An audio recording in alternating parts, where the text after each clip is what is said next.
Bon, nous allons démarrer Be'ezrat Hashem, de cours ce soir.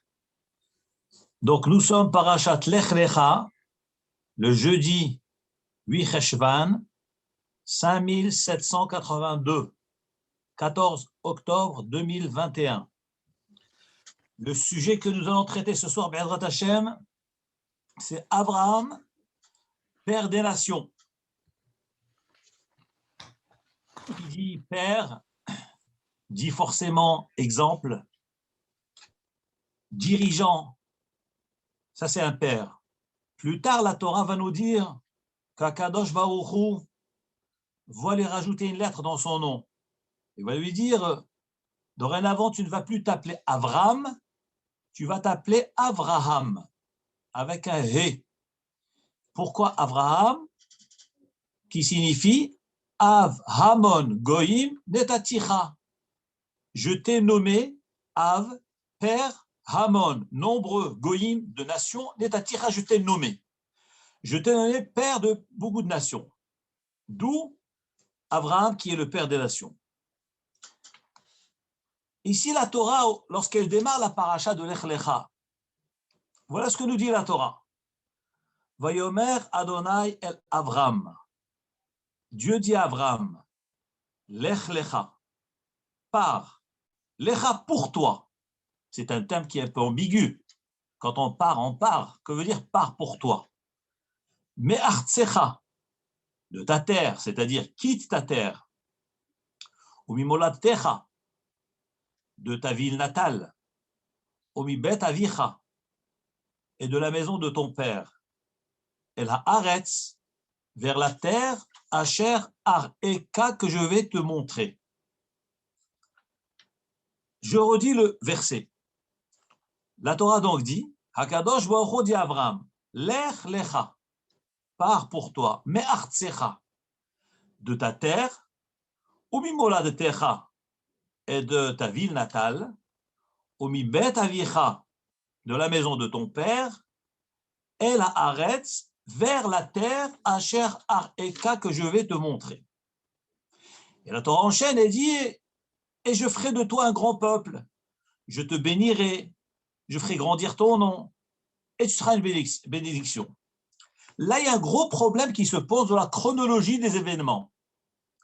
Lorsqu'on demande à quelqu'un de quitter un endroit, qu'est-ce qu'il quitte en premier? Il sort de chez soi, il sort de sa maison, de la maison de ses parents, ensuite, il quitte sa ville, ensuite, il quitte le pays. Imaginons, on va dire un bachour, un jeune, voilà, tu vas aller à la yeshiva étudier la Torah, à Yerushalayim, Era Kodesh.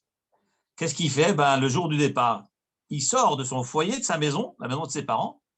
Ensuite, il quitte la ville. Ensuite, il prend l'avion, il quitte le pays pour aller en Eretz Israël. Or là, la Torah nous dit le sens inverse. Tout à fait le contraire. Hachem lui dit, d'abord, quitte ta terre. Mais on ne quitte pas la terre en premier. On est encore dans la terre. Et ensuite, lui dit, quitte ta ville natale. Mais pas du tout, c'est avant. Et ensuite, lui dit, quitte ton foyer. Donc, il y a un problème de chronologie. Comment se fait-il, lorsqu'Akadosh Baruch Hu s'adresse à Avraham Avinu, il lui donne un ordre qui est irréel. La réalité, c'est on quitte son foyer, ensuite sa ville, ensuite son pays. Puisque lui devait quitter donc Ur Kasdim, il devait quitter la terre de Haran et sa ville natale et arriver en Eretz Israël. Ça, c'est l'ordre qu'il fallait enseigner. Là, la Torah nous révèle un enseignement extraordinaire, de grande pédagogie.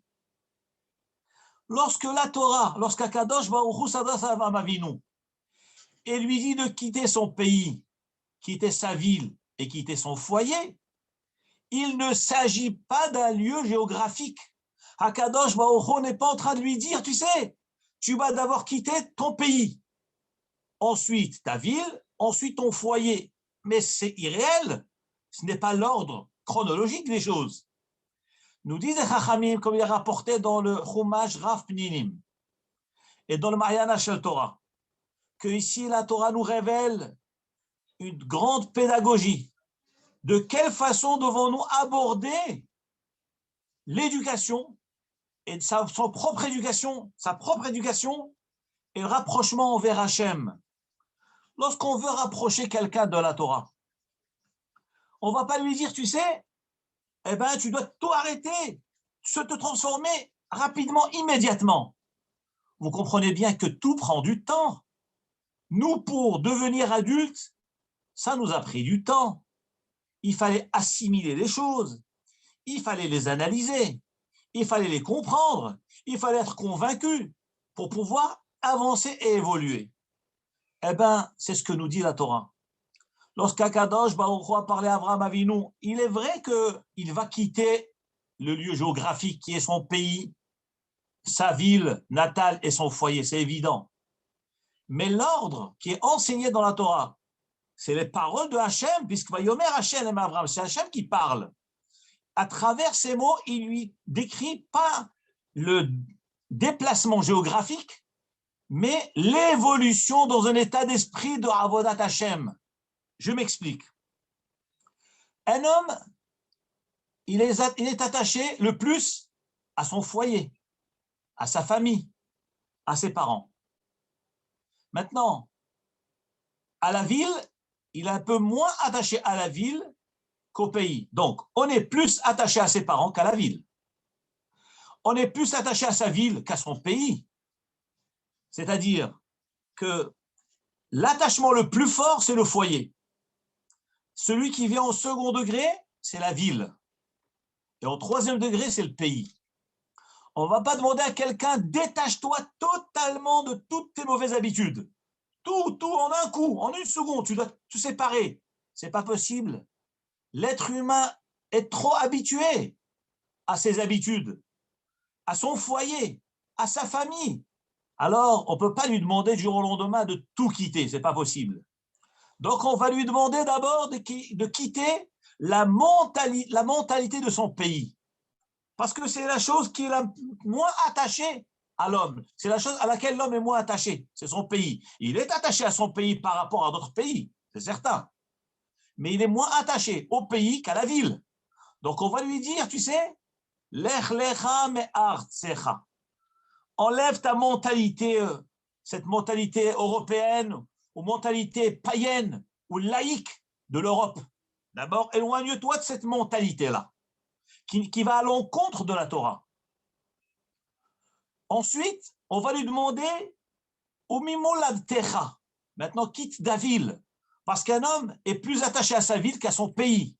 Alors, on va lui dire, écoute, maintenant que tu as réussi à t'éloigner de cette mentalité de ton pays, maintenant, tu vas t'éloigner de l'habitude de ta ville, des mœurs de ta ville. On ne va pas lui demander quitte ton foyer tout de suite parce qu'il est trop attaché à son foyer, trop attaché aux habitudes auxquelles il était attaché toute sa vie, toute sa jeunesse dans laquelle il a grandi. Donc, on lui dit après, Mimolatecha, de ta ville, et enfin, on lui dit, Umibet avicha. Là, en fin de compte, une fois que tu as franchi ce seuil, que tu as pu conquérir, tu as pu te détacher des mœurs de ton pays, ensuite de ta ville natale, et ensuite on va te demander un peu plus. C'est quoi? Omibet avicha. Les habitudes qui sont ancrées en toi, qui sont les habitudes de ton foyer, de ta famille, de tes parents, de tes proches. Certaines habitudes qu'un homme a pu prendre dans un foyer qui n'est pas fondé sur la Torah. Et là, il est très difficile de détacher un enfant de cet esprit et de ce milieu-là. C'est pour ça que la Torah ici, lorsqu'Akadosh Baruch Hu a parlé à Abraham Avinu, il ne pouvait pas lui dire « tu vas quitter ta maison », mais non, mais il vit dedans, il est avec ses parents, il est avec sa famille, ses frères.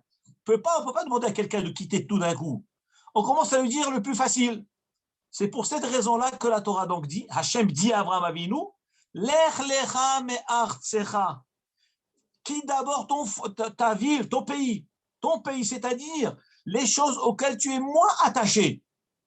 Ensuite, lorsqu'un homme arrive à combattre et à surmonter cette épreuve de se détacher de la mentalité de son pays, on va lui demander Umimolad Techa. Là maintenant, on va demander un plus. Tu vas te détacher de ta ville, des coutumes de ta ville, des mauvaises habitudes de ta ville, des mauvaises fréquentations de ta ville. Une fois que cet homme a pu franchir ce nouveau degré, on va lui demander Omi bet avicha. Là, véritablement, c'est plus difficile parce que là, vraiment, il doit être confronté à un conflit intérieur. Comment se séparer de mon foyer? Un homme peut se séparer de son pays. Un homme peut se séparer de sa ville, mais se séparer de son foyer, de son sang, de sa chair, de ses proches. Lorsqu'un homme, évidemment, comprend que la famille n'est pas conforme à la Torah. Donc, c'est un courage à avoir de pouvoir franchir cette étape indispensable pour Avodat Hashem. Très souvent, il arrive que des gens avancent dans la Torah. Ils font tchouva, Baruch Hashem, ils avancent. Mais lorsqu'ils se retrouvent en famille, ils reperdent tous les acquis. Vous envoyez un enfant à la yeshiva, il va étudier à la yeshiva, 1 mois, 2 mois, 3 mois, il va se remplir de Torah, il va rayonner de connaissances, de chokhmah de la Torah, de crainte du ciel. Et un beau jour, des proches qui habitent en Eretz Israël vont l'inviter, tu vas venir passer Shabbat chez nous. Qu'est-ce qui se passe à ce moment-là? L'enfant naïvement va aller, évidemment, par respect, par attachement à la famille. Mais le problème, c'est qu'en une fraction de seconde, il repère tout ce qu'il a acquis avec longue haleine pendant plusieurs mois, lorsqu'il voit un contexte qui n'est pas conforme à la Torah. Toute la hirat shamayim qu'il a pu acquérir, il la perd rapidement. Pourquoi? Parce que l'humain est attaché à ses proches. Nous aimons nos proches. Nous ne voulons pas les vexer. Donc, automatiquement, des fois, on est tellement gêné, on renonce à la Torah pour le respect de nos proches. Alors que ça doit être au contraire. On doit montrer le bien fondé à nos proches de la Torah. Au contraire, il faut leur montrer, avoir le courage, la fierté de leur montrer le bonheur d'être dans la Torah. Et c'est ce que justement la Torah nous révèle ici. La difficulté de pouvoir se détacher des mauvaises habitudes. Donc, artsecha, quitte d'abord le moins difficile, c'est ton pays. Umi moladtecha, les habitudes de ta ville. Et ensuite, umi bet avicha, la maison de ton père, où tu es né, où tu as grandi. Mais où tu vas aller? El haaretz asher areka, vers le pays que je vais te montrer, c'est-à-dire le Gan Eden, Eretz Israël, Olam Haba, le bonheur. Voilà ce que Hachem nous demande. Hachem ne nous a pas créés pour souffrir. Akadosh Baruch Hu, Ratsa Akadosh Baruch Hu, les Akot et Israël, Akadosh Baruch Hu veut nous donner du mérite. Il nous a donné une Torah extraordinaire, une belle Torah, pleine de morale, de Hirat Shamaim, plein d'équilibre, de bon sens. Ça, c'est Hirat Shamaim. Ça, c'est Limud Torah. Et c'est ce que les Chachamim nous enseignent. Ça, dans cet ordre-là, il y a rapporté dans la halacha. Donc déjà, on comprend un peu la démarche que nous devons avoir dans Avodat Hashem. Donc toujours progresser sûrement et doucement. Le Shulchan Aruch nous rapporte des halachot. Regardez, je vous rapporte le Shulchan Aruch. Dans Ilchot Gerim, les lois relatives à la conversion. Le Shulchan Aruch dans le Siman Resh Samerchet 268. Saïf Bet, chapitre 2. Regardez ce qu'il nous dit concernant les conversions. Keshebal et Idgayer. Bon, donc je vais vous lire tout le passage. Il y a des choses qui ne nous concernent pas, mais il y a une notion qui est liée à la paracha que je vais vous dire dans cette halakha-là. Keshebal et Idgayer. Lorsqu'un homme vient au tribunal chez les Chachamim pour se convertir, Omrimlo, on lui demande Maraïta chez Batali Idgayer. Mais qui t'a poussé à venir te convertir au judaïsme? Il y a Teyodé, H. Israël, Bismarazé, des Choufim, Schoufim, ou Torafim.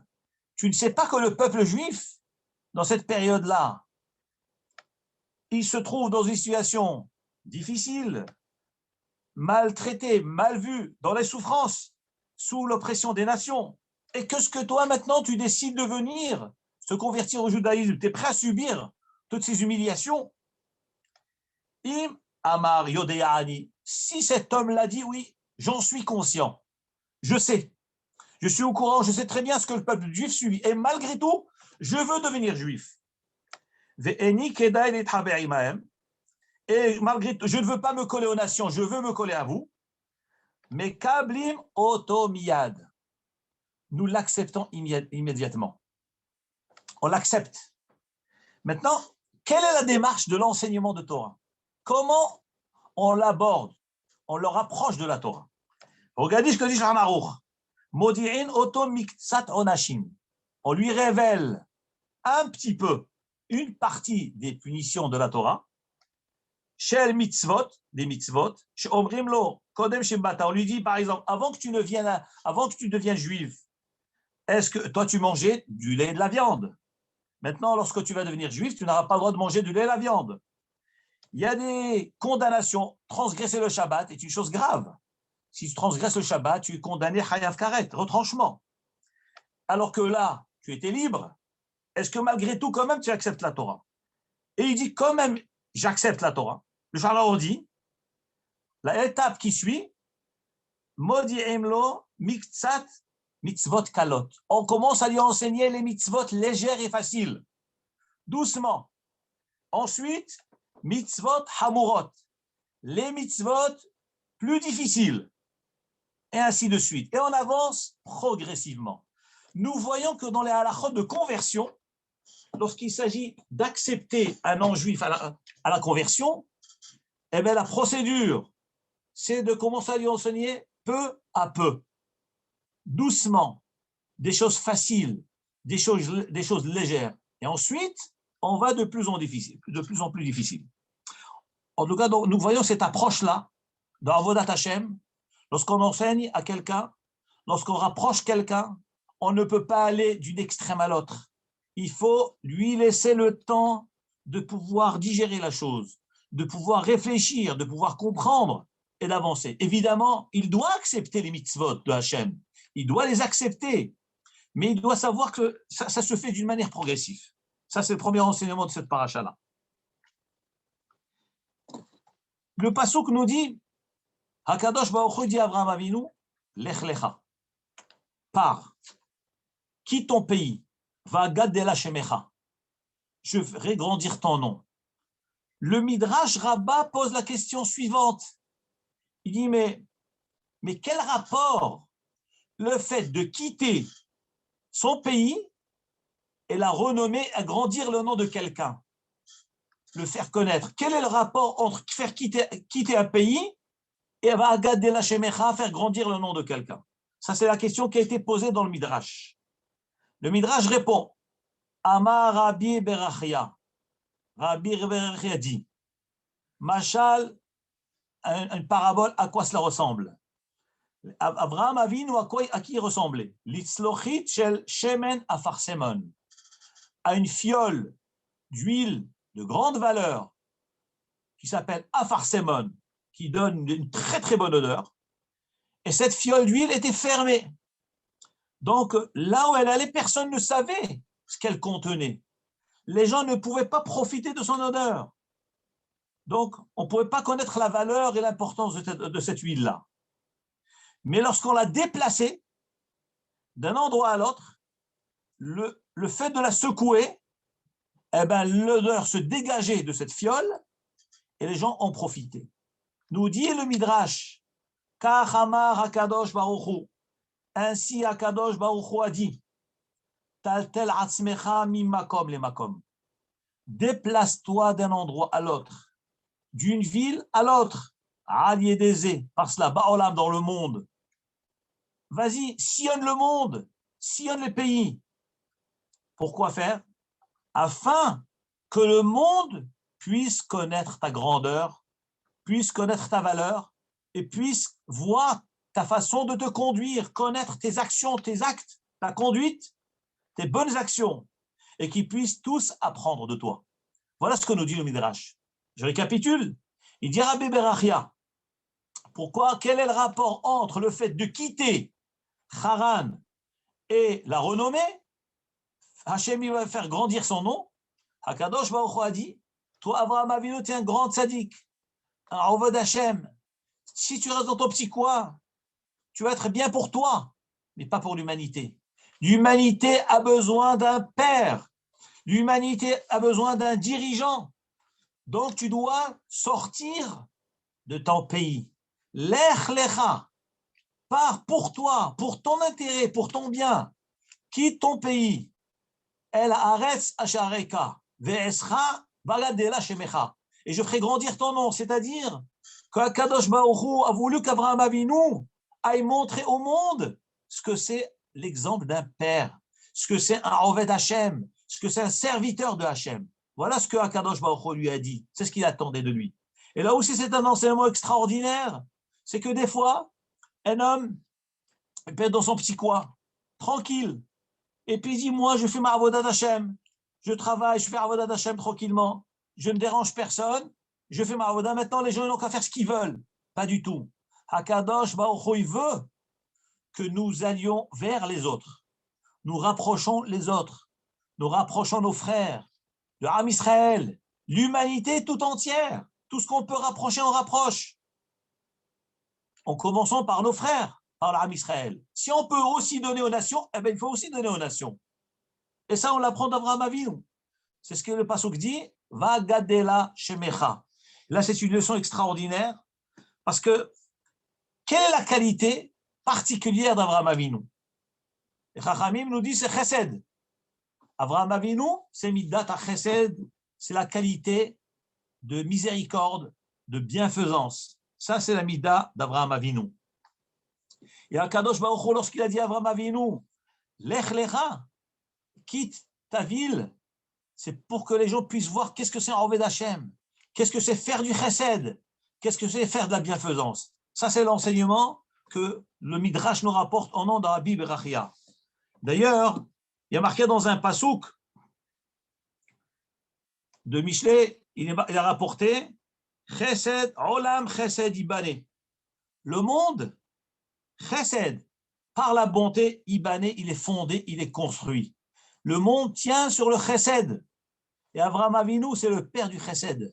Faire du bien. La Mishnah dans Pirkei Avot, le Maxime des Pères nous dit Al Shlosha Dvarim Ha'olam Omed. Le monde tient sur 3 piliers. À la Torah, sur l'étude de la Torah, et à la Avoda, sur le service des korban, des sacrifices. De nos jours, nous n'avons pas de sacrifice, nous n'avons pas de temple. Donc, c'est la prière. Et sur la bienfaisance. Le monde tient sur 3 piliers.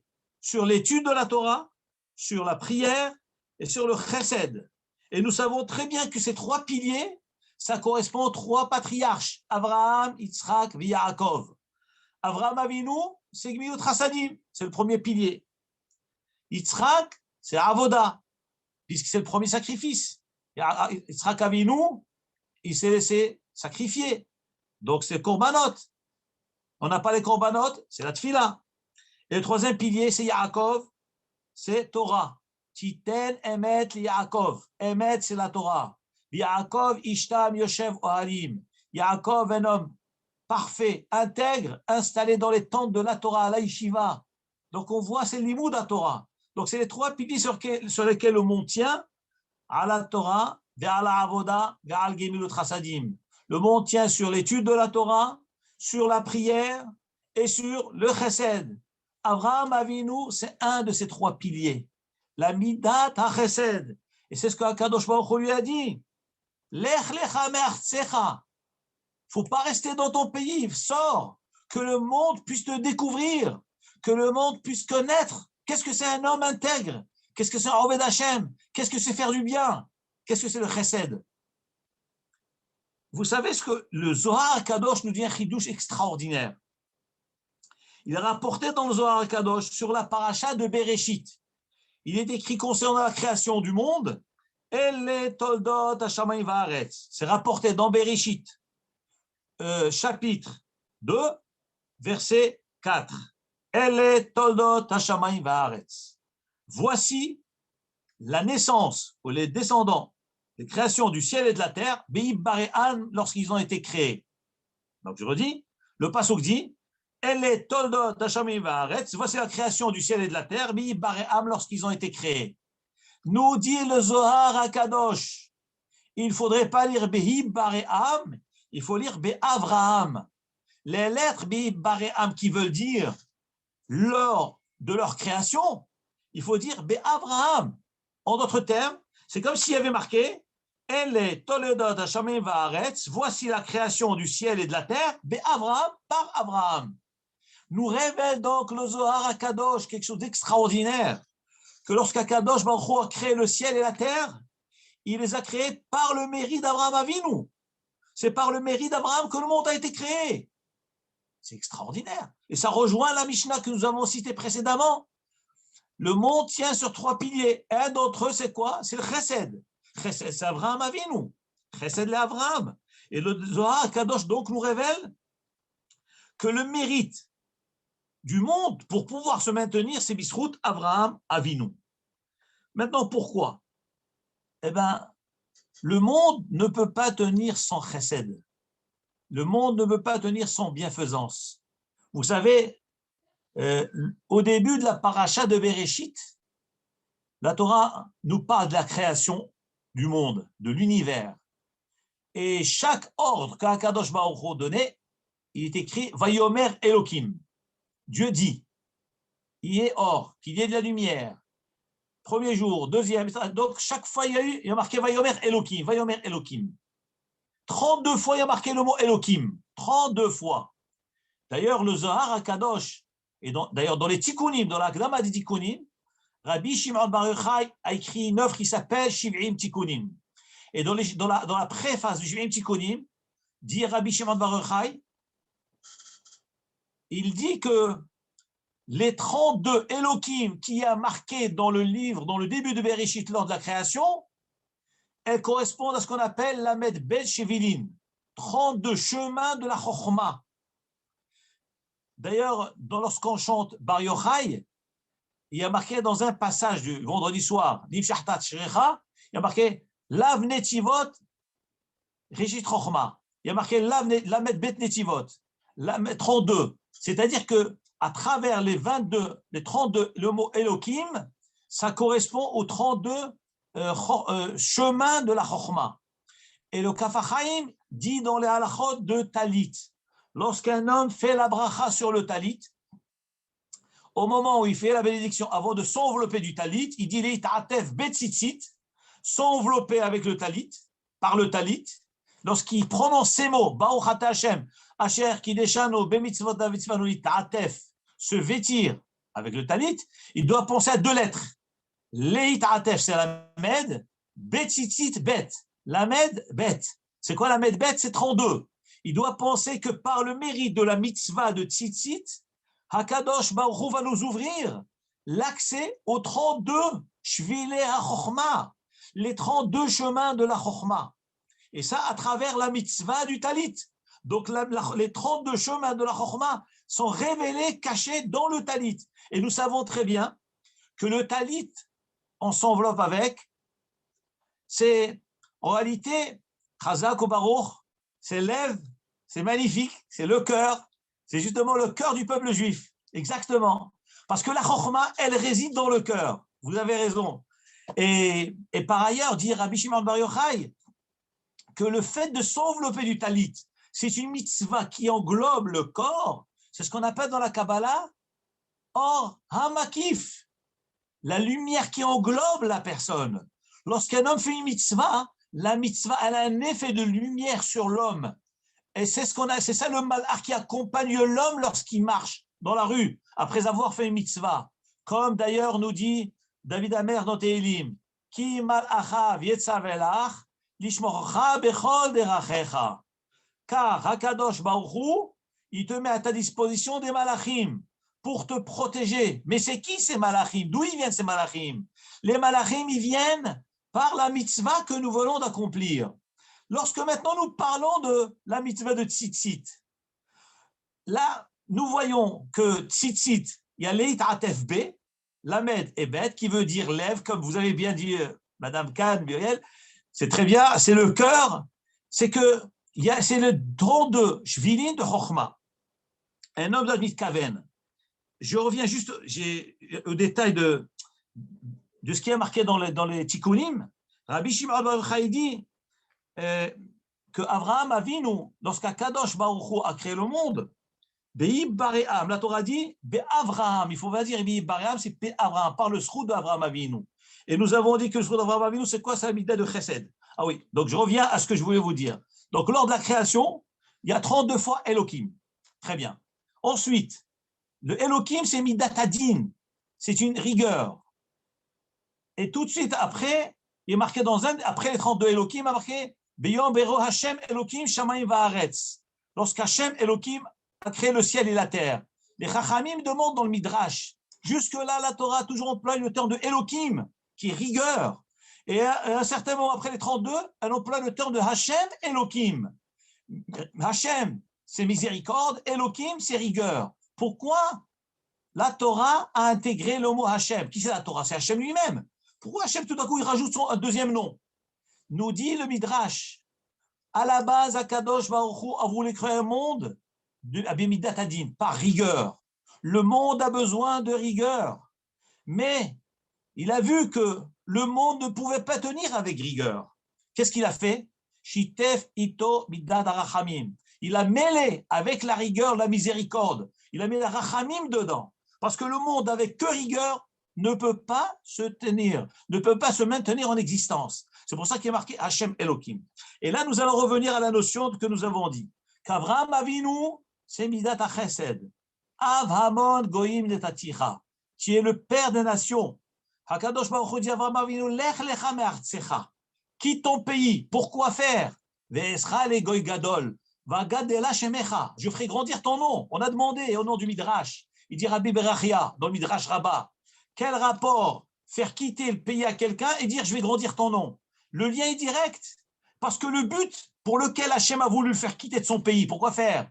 C'est pour que les gens puissent le connaître, puissent savoir qu'est-ce que c'est un homme juste, qu'est-ce que c'est un tzaddik, qu'est-ce que c'est un Oved Hachem. Si on n'a jamais vu un Oved Hachem de sa vie, on ne peut pas inventer un tzaddik, on peut pas, il faut voir comment il vit, comment il parle, sa façon de parler, sa façon de prier. Moi, j'ai une anecdote, un souvenir extraordinaire.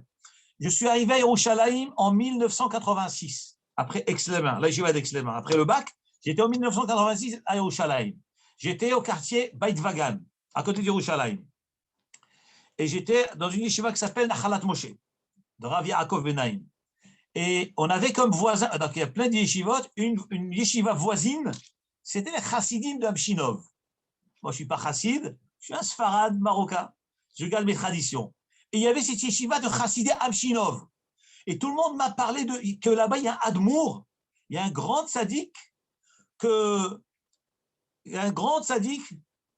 Chazak Madame, ce que vous avez dit, c'est vrai, ça fait partie du cours, c'est que justement, je ne vais pas passer, je vais dire quand même, le Chavetz Chaim, j'ai entendu de la bouche de Rav Chaim Alav Shalom, mon maître, le Rosh Shiva d'Aix-les-Bains. Il a rapporté du Chavetz Chaim lui-même, parce qu'il a grandi, il était à Radin, il a étudié dans sa yeshiva. Il a entendu de la bouche de Chavetz Chaim dire, il est écrit dans un midrash, Teref Natan Lireav, Teref veut dire la nourriture, Natan, la parnassa, Hachem a donné à ceux qui le craignent, Iskor le Olam Berito, afin qu'il se souvienne de son nom, de son alliance.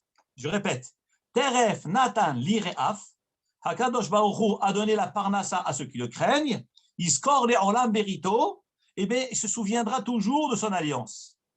Dit Rav Chaim au nom du Chavetz Chaim. Mais quel rapport la parnassa et le souvenir de l'alliance de Hachem?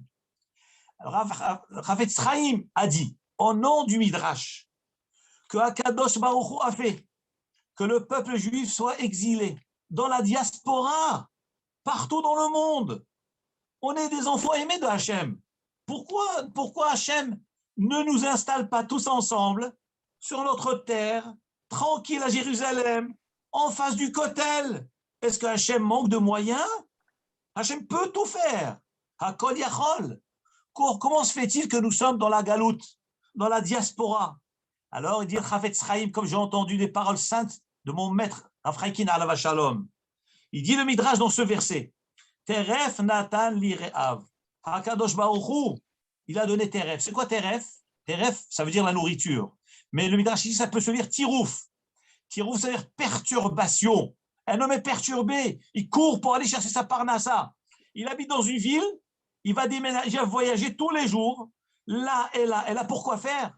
Il score les Olam Berito. Parce qu'Hachem, il l'envoie dans ces villes. Lui, il pense que c'est pour la parnassa. Mais en réalité, le projet de Hachem, c'est quoi? C'est pour qu'il puisse diffuser la Torah là où il va.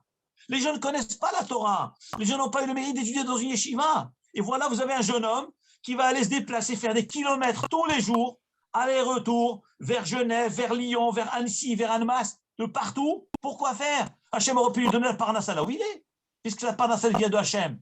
Réponse, il dit Chafetz Chaim, comme nous a dit Rav Chaikin. La réponse est marquée dans ce verset. Teref, d'ailleurs, c'est le psaume que nous lisons le Shabbat à Mincha. Tous les Shabbats à Mincha, nous lisons ce mizmor-là. Et là-bas, il est dit Teref Natali Re'av, Akadosh Baruch Hu a donné une perturbation à l'homme, c'est-à-dire la préoccupation de la parnassa, d'aller ailleurs, d'aller errer d'une ville à l'autre. Pourquoi? Yiskor le'olam berito, afin que l'alliance de la Torah soit une alliance qui reste dans le souvenir éternel. On diffuse la Torah partout. C'est extraordinaire. Et bien justement, c'est l'enseignement de cette paracha d'aujourd'hui. Hakadosh Baruch Hu dit Abraham, lech lecha, va-t'en, ve'esra le goy gadol, v'gadela shemecha, je ferai grandir ton nom. Mais Hachem aurait pu faire grandir son nom là où il est. Réponse, non. On doit rapprocher nos frères de la Torah. On doit les ramener vers Hachem. Pas dans chaque ville, il y a une yeshiva. Pas dans chaque ville, il y a un Talmid Chacham. Pas dans chaque ville, il y a des gens qui étudient. Pas dans chaque ville, il y a des gens capables de faire des shiluchim, ou de faire rencontrer des jeunes en vue de mariage.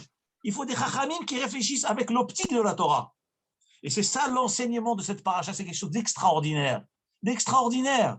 Hachem, il a décrété, c'est un décret. Et d'ailleurs, David Amer, il appelle ça teref, le midrash tirouf. Le mot tirouf veut dire perturber.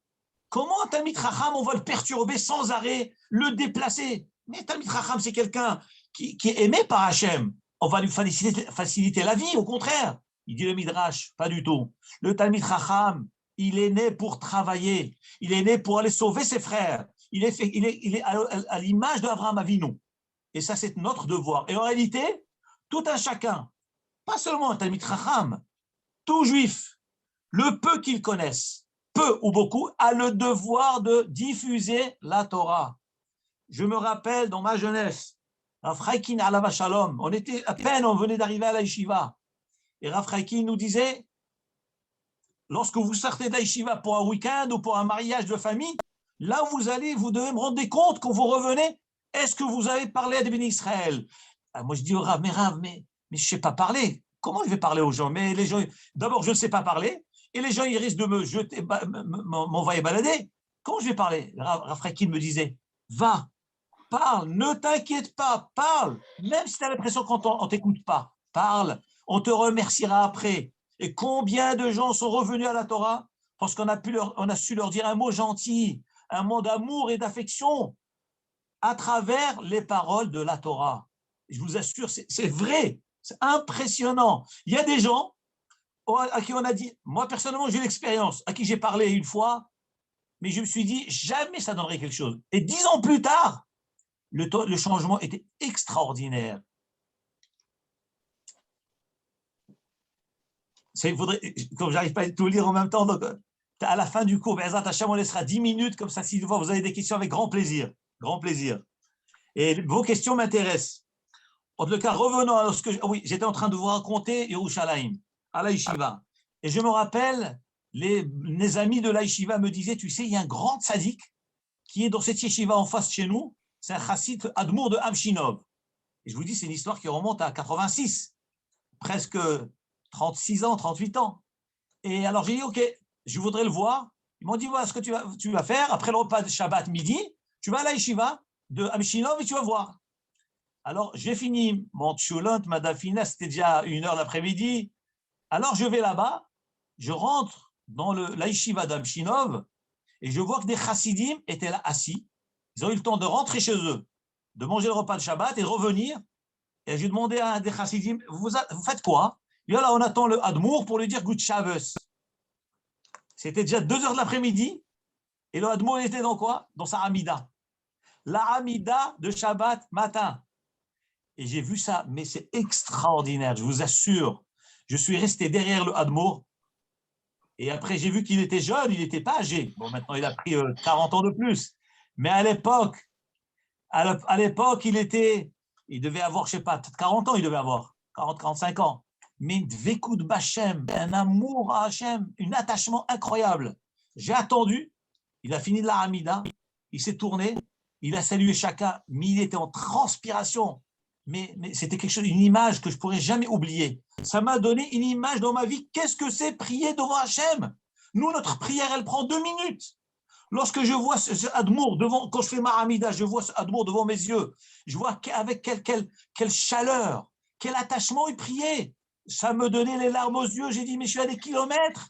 Mais au moins, j'ai vu dans ma vie, qu'est-ce que c'est prier? Qu'est-ce que c'est parler au maître du monde? Nous, on parle au maître du monde comme si on parlait à un ami. Ça nous prend 2 minutes. Et au même temps qu'on lui parle, on pense à 10 choses. Vous imaginez? Et en sachant que le maître du monde, il sait ce que je suis en train de penser. Je ne pense même pas à lui à ce moment-là. Vous imaginez, c'est terrible. Et je vous dis, ça m'a donné une leçon pour toute ma vie. Cette image du Admour d'Amshinov. Il est toujours visitable, ceux qui veulent. Aller à Beit Vagan, il a pris de l'âge, mais un tzaddik extraordinaire. Parmi combien d'autres tzaddikim? En tous les cas, tout cela est lié avec Avraham Avinu. Tzaddik Yesod Olam. Hakadosh Baruch Hu a voulu révéler la grandeur d'Avraham Avinu. Je vous rapporte un Baal HaTurim sur le premier pasouk. Vayomer Hashem el Avram. Hashem dit Avram. Lech lecha me'artzecha. Le Baal HaTurim, il révèle quelque chose d'extraordinaire. Il dit que le mot Vayomer, et vous savez que le monde a été créé par le mot Vayomer. Ça se traduit par il dit. Et Dieu dit. Combien de Vayomer il y a marqué dans la création? Il y a 10. Comme il est marqué dans Pirkei Avot, Ba'asaram Amarot Nivra Ha'olam. Le monde a été créé par 10 Vayomer. Dieu dit, et Dieu dit, et Dieu dit, 10 fois. Par 10 Vayomer, le monde a été créé. Ça s'appelle des Amarot. Le Baal HaTurim, il dit, la Torah ici, elle démarre, elle dit Vayomer Hashem el Avram. Le mot Vayomer, pourquoi cette paracha, elle démarre par le mot Vayomer? C'est un terme qui a été utilisé pour la création du monde. Il dit le Baal HaTurim, vous voulez savoir le secret qui est caché là. Pourquoi la Torah a employé? Qui c'est la Torah? C'est Dieu lui-même. C'est lui qui parle à Avraham Avinu. Vayomer, Hakadosh Baruch Hu emploie le terme Vayomer comme il l'a employé au moment de la création. Pour nous dire, c'est un terme qui a servi pour la création du monde, pour nous dire que le monde tout entier a été créé grâce à Avraham Avinu. Lorsqu'il y a marqué Vayomer Hashem et Avraham, c'est-à-dire Hashem ordonna qu'il y ait Avraham, qu'il y ait le mérite d'Avraham Avinu. Mais c'est quelque chose de très fort, c'est quelque chose d'extraordinaire. C'est-à-dire que ce qui a permis l'existence et la création du monde, c'est l'homme qui s'appelle Avraham, qui est la finalité du monde. Et qui c'est cet homme-là? C'est le pilier du chesed. En d'autres termes, le monde, la finalité du monde, c'est la bienfaisance, c'est le chesed. On ne peut pas prétendre tenir un monde sans la bonté. Sans le chesed, le monde ne peut pas tenir. Il faut du chesed. Et c'est ce qu'il dit le Baal HaTurim, que le mot Vayomer, c'est un terme de création. Et Hachem a voulu dire que par ce terme de création, que le monde tient, c'est-à-dire par le sceau d'Avraham Avinu.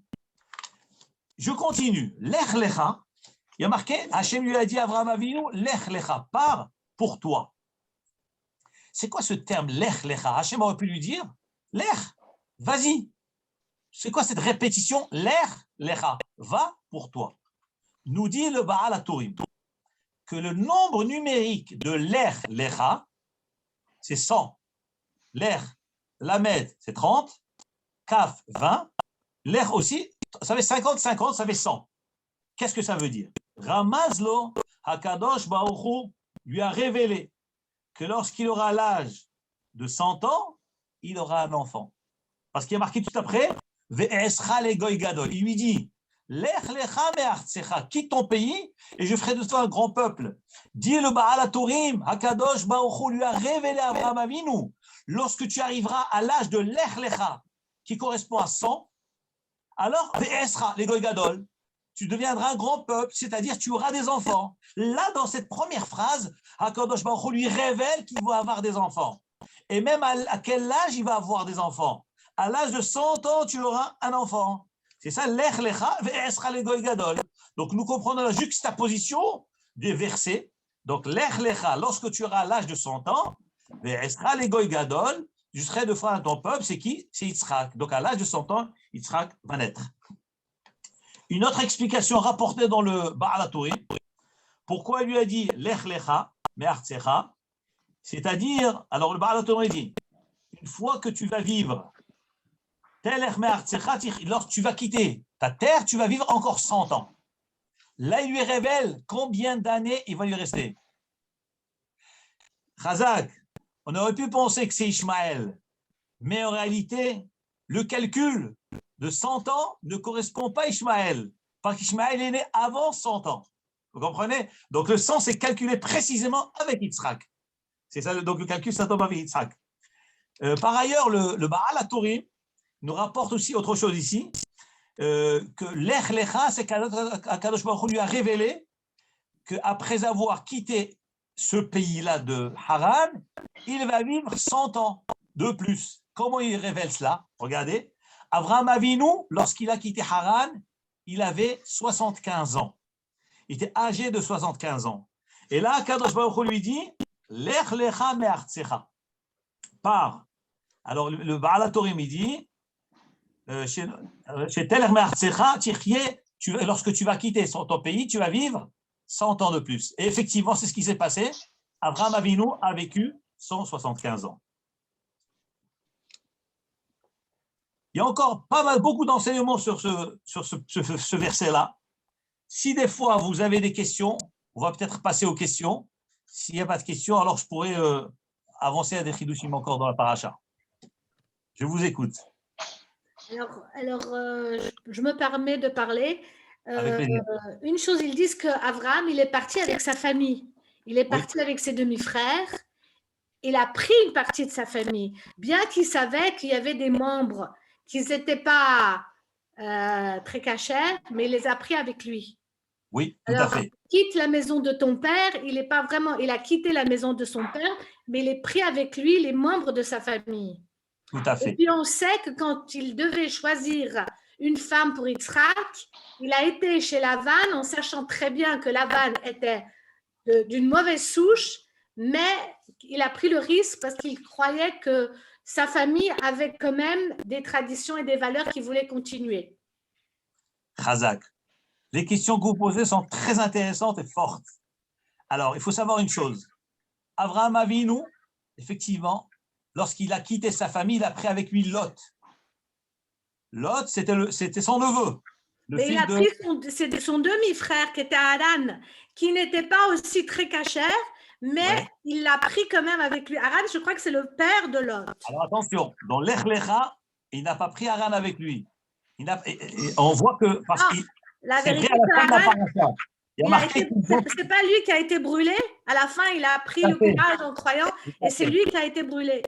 J'entends ce que vous dites. Alors maintenant, je vous donne quelques précisions. Dans la paracha de Noach, la Torah, effectivement, nous parle qu'ils ont quitté Ur Kasdim. Là, effectivement, le passage qui dit, lorsqu'il a Vaikach Terach et Abraham Beno, donc Terach a pris, donc c'est Terach, c'est pas Abraham Avinu. Ça, c'est le déplacement de la famille au départ. D'abord, ils vont quitter Ur Kasdim, et ils vont avancer. Donc, c'est le père qui s'appelle Terach, avec Abraham, et Lot, et Sarah qui était avec eux. Bon, il n'y a pas marqué qu'il a pris Haran avec eux. Non, il n'a pas pris Haran avec eux.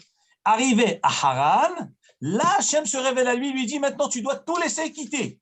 Parce que c'est fait en 2 étapes. Ça ne s'est pas fait en un coup. Ça s'est fait en 2 étapes. C'est pour ça, d'ailleurs, que cette paracha est marquée, Hachem lui dit, Lech Lecha. Il aurait pu lui dire, tu sais, pars. Non, il y a marqué qu'il est déjà sorti de Ur Kasdim. Il est resté à Haran. Et là, maintenant, c'est une nouvelle étape où Hachem lui dit, tu dois quitter maintenant tout le monde. Tu dois partir. Mais votre question, quand même, se maintient, parce que nous voyons que même en quittant Haran pour aller en terre de Canaan, il prend malgré tout Lot, qui était son neveu, le fils de son frère. Et nous savons très bien ce que le Zohar Kadosh dit, Zohar Kadosh dit que la Shrina, la présence divine, ne se pose que dans un lieu qui est convenable et que sur une personne qui est convenable. Et depuis qu'Avraham Avinu a tiré avec lui Lot, la Shrina s'est éloignée de lui. Hachem ne lui parlait plus. Et comment nous savons cela? Parce que plus tard dans la paracha de l'Erecha, il est écrit Vaïra Hachem el Avraham, Hachem s'est révélé à Avraham, Ahare hipared Lot be'alav. Une fois que Lot s'est détaché de lui, Hachem s'est révélé à lui. Le Zohar HaKadosh demande, mais pourquoi on a besoin de lier les deux choses? Que Hachem se révèle à lui, une fois qu'il a quitté Lot. Réponse, parce que justement à cause de Lot, Hachem s'est éloigné d'Abraham Avinu. À cause d'Abraham Avinu, il a eu tellement peur que peut-être il va perdre toutes les promesses de la Terre Sainte et du Olam Haba, etc. Donc il était obligé.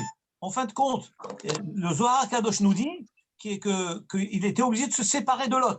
Maintenant, comment se fait-il qu'il l'a pris avec lui? Il l'a pris avec lui parce que lui pensait pouvoir le rapprocher vers Hachem. Mais il s'est avéré que Lot, ce n'était pas une personne qui était adéquate, une personne qui était à fréquenter. Et à la fin, il était obligé de se séparer. Et le Midrash nous dit quelque chose d'incroyable. C'est qu'il y avait un conflit entre les bergers de Lot et les bergers d'Abraham Avinu. Et le Zohar HaKadosh dit, mais c'était au sujet de quoi il y avait ce conflit entre eux? D'abord, ils avaient un gros bétail, tous les deux. Abraham Avinu avait beaucoup de bétail, et Lot aussi. Et alors, ils se sont séparés. Mais le problème, c'est que le conflit qui a éclaté entre les bergers, c'est parce que les bergers de Lot faisaient brouter le bétail de Lot dans des propriétés privées. Donc, c'était du vol. Et les bergers d'Abraham Avinu leur disaient, mais c'est assourd, mais tu n'as pas le droit de voler, vous n'avez pas le droit de faire brouter vos bétails dans ces endroits-là. Et qu'est-ce qu'eux répondaient? Et vous savez, c'est incroyable ce que Zohar Kadosh dit, quelque chose de terrible. Le Zohar, regardez, lorsqu'un homme il veut faire une faute, il veut fauter, il peut toujours s'arranger à trouver des justificatifs, justifier ce qu'il fait, c'est incroyable. Le Zohar Kadosh dit que les bergers de Lot ont répondu aux bergers d'Abraham, mais Abraham Avinu n'a pas d'enfant. Hakadosh Baruch Hu a promis la terre à Abraham, puisqu'Abraham n'a pas d'enfant. Qui va être l'héritier? Ça va être son neveu, Lot. Donc nous sommes héritiers, donc les terres actuelles et occupées par les peuples de Canaan sont à nous, donc ce n'est pas du vol. C'est incroyable, regardez jusqu'où ils ont été pour prouver que la terre leur appartient et qu'on a le droit de voler. Mais oui, ça ne s'appelle pas voler. Ça veut dire qu'ils veulent hériter pendant la vie des autres. Alors qu'Abraham, il allait avoir des enfants, il allait avoir Yitzhak, etc. Ils ont tout anticipé, ils disent non, de toute façon, Abraham n'a pas d'héritier, et l'héritier, ça va être notre maître Lot, donc on peut carrément se servir des champs des gens. C'est-à-dire en vol manifeste, et on justifie. Non, nous sommes héritiers. C'est incroyable la nature de l'homme. Et à cause de cela, Abraham Avinu a décidé, on s'éloigne. Oui, je vous écoute. Mais moi, j'ai entendu qu'Abraham Avinu, comme il savait le futur, il savait que Lot allait être le descendant de Meshiach, un temps, il devait le garder. D'accord, non, c'est très bien après, parce qu'il y a eu Ammon et Moab qui vont naître. Exactement. C'est grâce à Lot qu'on a eu le Meshiach. Et Abraham Avinu savait de ça, et c'est pour ça qu'il avait besoin de Lot. Chazak ou Baruch. Mais je voulais savoir aussi que pourquoi, aussi pour lui, la tradition de la famille était importante, puisqu'il a été chez Lavan. Quand il a dû choisir une femme pour Yitzhak, il a quand même été chez Lavan, alors qu'il savait que ce n'était pas une bonne racine. Chazak. Ce que vous dites maintenant, cette question est posée par tous les méfarchim, par tous les commentateurs.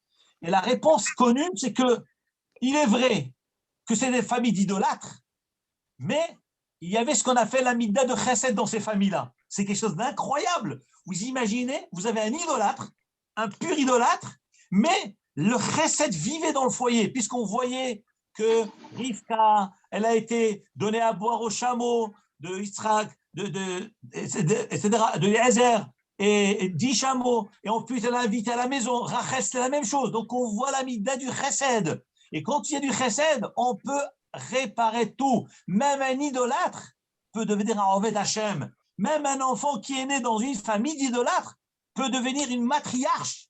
Pourquoi? Les midot. Les midot, lorsqu'on a des bonnes midot, on devient bien. Alors, ça reste dans la famille, parce qu'ils disent aussi, le Ramban dit qu'Avraham Avinu a été puni parce qu'il n'a pas eu la émouna de rester en Israël et il est parti pour l'Égypte. Et cette punition, elle a duré jusqu'à l'époque de Mitzrayim. Et aussi, Sarah a été aussi punie parce qu'elle n'a pas eu la émouna de croire qu'elle allait avoir un enfant et elle lui a donné Agar. Ce que vous dites maintenant, vous dites au nom du Rambam. Mais sachez une chose, quelque chose d'extraordinaire qu'on a vu cette semaine, c'est que le Zohar HaKadosh dit pourquoi Am Israël a été condamné à 400 ans d'exil en Égypte. C'est parce qu'Abraham Avinu a quitté Eretz Israël sans demander l'accord à Hachem, alors que les autres patriarches ont demandé. Et le Zohar HaKadosh dit, puisqu'il a quitté Eretz HaKodesh, il a été condamné à 400 ans d'exil pour ses enfants. C'est extraordinaire. En tout cas, c'est magnifique, toutes ces questions, très profitables. Là, le cours prend sa fin. S'il y a encore une autre question, avec plaisir, après on finit. C'est pour montrer en fait que même nos patriarches, ils n'étaient pas parfaits et que la perfection même n'existe pas et que dans nos imperfections aussi, on peut aller de l'avant. Et que c'est à travers la perfection qu'on apprend à être plus tolérant vis-à-vis de l'autre. Et que malgré que tous nos grands patriarches, que ce soit Moïse, ils se sont tous trompés. Que le Hémet n'existe pas dans ce monde, seulement dans l'Amaba. Alors, je vous réponds sur cela.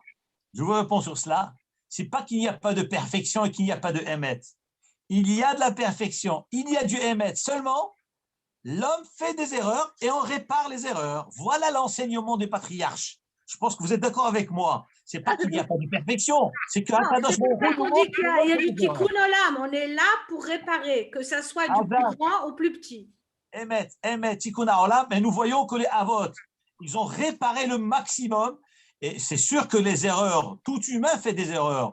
Et on répare. Et Akadosh Baruch Hu est content des réparations. Et il est satisfait. Il nous aime malgré nos défauts. Et la Gemara dit, Chayav Adam Lomar Bechol Yom. Un homme a l'obligation de dire tous les jours Mata yagi'u ma'asai le ma'asei avotai. Quand arriverai-je à ce que mes actes deviennent similaires aux ma'asim de nos avot, Abraham, Yitzhak, Yaakov. Et les chachamim demandent mais comment peut-on dire l'homme a l'obligation de dire cela, mais je vais atteindre le niveau d'Abraham, Yitzhak, Yaakov. D'abord, qui peut être prétentieux d'imaginer qu'il va atteindre? Et en plus, il y a marqué Abraham, Yitzhak, Yaakov, les trois à la fois. Déjà, on n'arrive pas. Comment tu veux atteindre le niveau des trois? La réponse est une réponse extraordinaire. Lorsque le Chachamim nous dit qu'on a l'obligation d'atteindre le degré d'Abraham, Yitzhak, Yaakov, ce n'est pas de devenir Abraham ou Yitzhak ou Yaakov, pas du tout. Il n'y en a eu qu'un seul Abraham. Il y a un seul Yitzhak, un seul Yaakov. Alors, que veut dire cet enseignement de la Gemara? Nous avons le devoir de nous dire quand arriverai-je à être Abraham, Yitzhak, Yaakov? Mais tu n'arriveras jamais. La réponse est on n'attend pas de toi de devenir Abraham.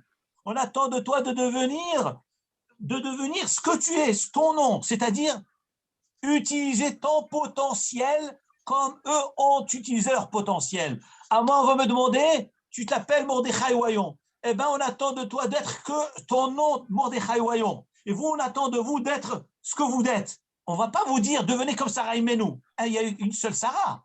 Mais ce qu'on nous demande, c'est que comme eux, les patriarches et matriarches, ont exploité leur potentiel à 100%, eh bien, nous avons le devoir d'exploiter à 100% comme eux l'ont fait. C'est ça, mais nos actes. On ne nous demande pas de devenir Abraham. On nous demande que nos actes atteignent le potentiel que le Avot avait. Voilà ce que c'est. Hazako Baruch, Tiskol HaMitzvot. Merci d'avoir assisté avec nous. Oui, je vous écoute. Je vais te demander ce que ça veut dire un admor, parce que j'ai connu d'autres admors. Vous avez dit Ben Shimol. Comment il s'appelle? Amshinov. Alors, parce que moi, j'ai connu un autre admor, mais ça veut dire quoi, admor? Rabbin? Alors, le mot admor, c'est des initiales. Adonenu, Morenu, Verabenu. Comme on dit admor de Lubavitch, Alava Shalom. L'admor de Lubavitch, c'est quoi? C'est Yehi, Adonenu, Morenu, Verabenu. C'est ça, admor. Ah, c'est des initiales de ce que c'est. Donc, ça, admor. Merci beaucoup. Merci infiniment, Rabbin. Hazak Baruch, que Hachem vous donne une longue vie et beaucoup de santé et tout ce que vous désirez. Que Hachem vous le donne.